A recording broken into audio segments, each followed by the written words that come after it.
У выніку злачынных дзеянняў ашуканцаў грамадзяне страцілі больш за 178 тысяч беларускіх рублёў.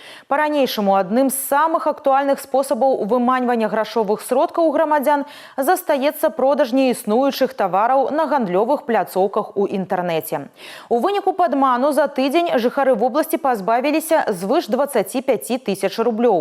Больш за 2,5 тысячы грамадзяне перадалі ашуканцам пад маркай набыцця тавараў на розных гандлёвых пляцоўках. Благодаря целенаправленной профилактической работе на территории Гомельской области удалось предотвратить хищение мошенниками у граждан более 180 тысяч белорусских рублей. Так, на мінулым тыдні, дзякуючы дзеянням супрацоўнікаў міліцыі, удалося прадухіліць матэрыяльную шкоду ў больш як 70 тысяч беларускіх рублёў. Праваахоўнікі раяць перад тым, як рабіць пакупкі ў інтэрнэце на гандлёвых пляцоўках, уважліва вывучаць рэквізіты адрасата і спосабы аплаты.